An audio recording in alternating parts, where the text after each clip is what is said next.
Welcome back. You're watching live from Paris on France 24. The headlines this hour. Boris Johnson says he'd rather be dead in a ditch than go to Brussels to ask for another Brexit extension. Fresh from losing several votes in Parliament, the Prime Minister says he wants a general election on October 15th. As Johnson rejects calls for a Brexit delay, EU officials say they're yet to receive any concrete proposals on moving forward. The former French Minister for Europe tells this channel that if Boris Johnson has a magic wand, now is the time to show it. And Turkey's president warns the EU that he will open the floodgates and allow millions of Syrian refugees to head for Europe unless a safe zone for displaced people is set up inside the war-torn country.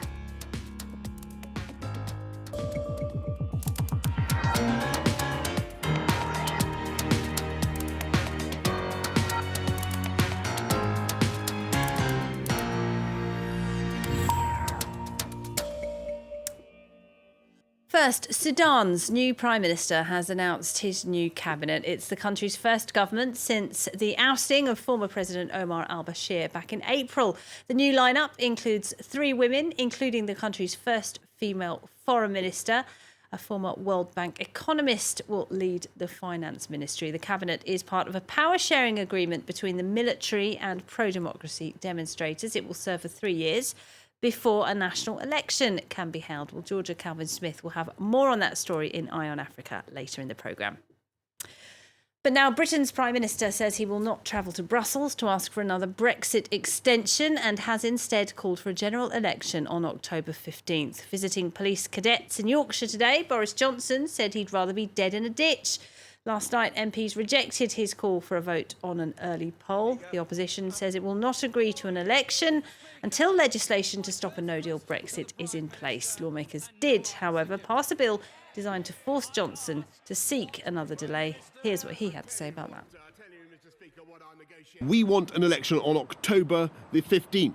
October the 15th. Can you make a promise today to the British public that you will not go back to Brussels and ask for another delay to Brexit? Yes. And sorry. I can. And would you I'd rather be dead in a ditch. So you would resign first, Prime Minister, rather than go and ask for that delay? I just don't. It costs £1 billion a month. It achieves absolutely nothing. What on earth is the point of further delay? Well, earlier I spoke to Professor Paul James Cardwell at Strathclyde University and I asked him what would happen now, given the current standoff.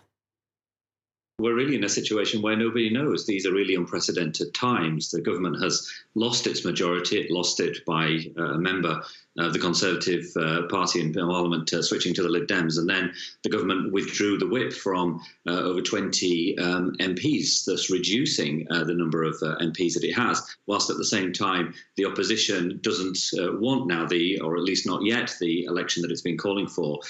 So these are very, very unprecedented times. And of course, going on at the same time as all of this in the political arena, there are also the legal challenges to the proroguing of Parliament that are going on in Edinburgh, in London and in Belfast. And the outcome of those, of course, is very uncertain, depending on the arguments and the success that they have in court. So what about MPs' efforts to block the no-deal Brexit on October 31st? That is currently in the Lords and due to come back to the House of Commons. Is it going to be made law?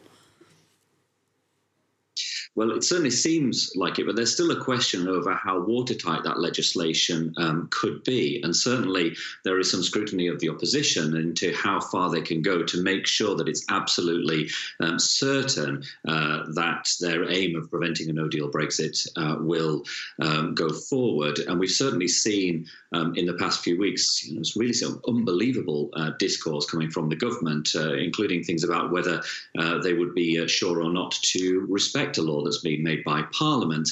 And so there is certainly a certain amount of mistrust on what the government is committing to or not, and what it says it's going to respect or not, which again play into these very, very uncertain times, and really a lack of clarity on what the position of the UK will be in relation to EU membership right up until perhaps the end of October.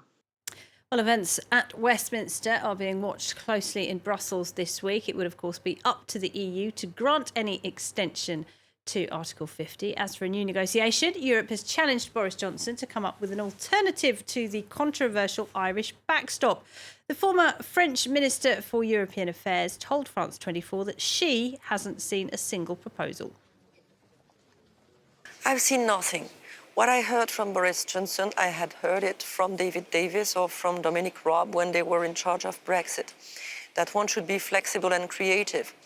And let's call the bluff. Let the UK be creative and flexible. But until now, we have seen nothing. If Boris Johnson has a magical wand, let him show it right now.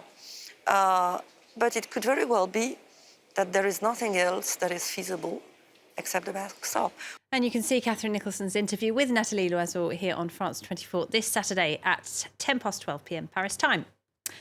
But now Turkey's president has threatened to open the gates and allow a flood of Syrian refugees to leave for Europe. That's unless a so-called safe zone is established inside Syria to allow up to 1 million refugees to return. Recep Tayyip Erdogan says the EU has failed to live up to its promises and Turkey is being forced to shoulder the burden of refugees alone. Piling pressure on both Europe and the United States. Erdogan has repeated that Turkey can no longer support the 3.6 billion Syrian refugees living within its borders. He wants American support to create a safe zone within Syria, to which up to 1 million refugees would be returned, or he'll break a 2016 agreement with the EU and allow refugees to leave its territory for Europe. Either this happens or we will have to open the gates. Either you will provide support or excuse us, but we can only tolerate so much. Are we to carry this burden alone? Turkey and the United States have been planning to establish a safe zone inside Syria, but the details have yet to be agreed upon, and its proposed location complicates talks. Ideally, we can do this with our American friends, but if that doesn't happen, our preparations are made. We will begin doing this within our own capabilities. Only a small minority of Syrians in Turkey are from the northern strip proposed for resettlement, which is in Syria's Kurdish-run zone. The Syrian Kurds are US allies, but Ankara considers them as terrorists, affiliated to the Kurdish separatist group PKK operating in Turkey. The Kurds, meanwhile, allege that returning refugees to the safe zone would play into Erdogan's hands by demographically reshaping the region as an Arab stronghold. Undeterred, Erdogan has now set a deadline and threatened to start building the zone by the end of the month, with or without support. Paris is becoming a less attractive city to live in, according to The Economist. In its annual ranking, the French capital now sits at 25, down 6 places on last year, partly to blame the Yellow Vest protests, but rising crime, ageing infrastructure and poor air quality are also to blame. Nadia Massi reports. Winter 2018, roads closed, cars burning and chaos in the heart of Paris. These images were beamed around the world. Saturday after Saturday of protests, the Champs-Élysées deserted but for the police, and traders were feeling the pinch. For some, turnover was down 30%. This restaurant owner was forced to cut staff. We often sat around idly, waiting for someone to arrive. I understand people were scared, even though the movement was not violent, as far as I'm concerned. Our place wasn't harmed, but people stayed away. I do understand that feeling of anxiety and paranoia. Every Friday, we effectively had to prepare the city for what was ahead over the weekend, removing outdoor tables and protecting shops. And unfortunately, every Sunday, we had to repair the damage. So for several months, it was complicated. 9 months later, the streets may be calm again, but according to The Economist, life just isn't as good as it used to be. Paris has dropped 6 spots in its annual livable cities list, coming in at 25. But in a bid to draw tourists back, the city of Paris has invested nearly €1 million to promote the French capital. Well, despite what The Economist says, Paris house prices are soaring. The average cost per square metre of of a Parisian apartment now tops €10,000. That's a level never seen before. Yuka Roy reports. Parisian properties have never been so expensive. In August, the average price per square metre broke through the symbolic €10,000 barrier. It's been a long time since we reached this figure in some areas of the capital, but now the average for the whole of Paris has gone above 10,000 and should go up to 10,280 in October. The cost of buying property in Paris has risen by 62.5% over the past decade, even though it's still below the levels in New York and London. Despite the skyrocketing prices, Parisian flats sell fast. It takes 42 days on average to find a buyer, but in most in-demand areas, many are sold within a week. So, who's buying them? Today, property buyers in Paris are really those in the top layer of socio-professional hierarchies: business owners, company managers, top-tier executives, and independent specialists. Among them, the so-called Brexités, wealthy families wanting to leave the UK over Brexit fears. In February, one such individual broke a Paris record with the purchase of a 16-room flat for €39 million. On the other hand, the working class and young families are being pushed outside the capital to find affordable homes. According to one survey, the number of labourers living in Paris has decreased by 17% from 2007 to 2016.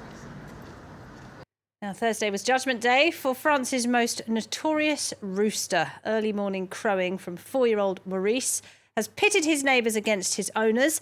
The lawsuit has become emblematic of the conflict between the French countryside and the city slickers who move there. Brian Quinn has the story. It's the case that's ruffled feathers all across France. Here on the island of Oloron, off the country's west coast, Maurice the rooster has become an unwitting symbol of French rural traditions. His owner, sued by her retiree neighbors over the 4-year-old cockerel's loud crowing, insisted the pre-dawn racket is just part of living outside the city. Nature has to stay what it is. People must understand that in the city they're accustomed to noise. But in the countryside we have other noises that have always been there and that are normal. Maurice's cause found plenty of support. Local shops sell T-shirts dedicated to it, and some 140,000 people signed a Save Maurice petition. Lawyers for the plaintiffs, however, argued that their neighborhood is zoned for housing developments, not livestock, and that they were there long before Maurice. Of course a rooster has to crow in the morning, but my clients have been here since 2003, and the rooster only showed up in 2017.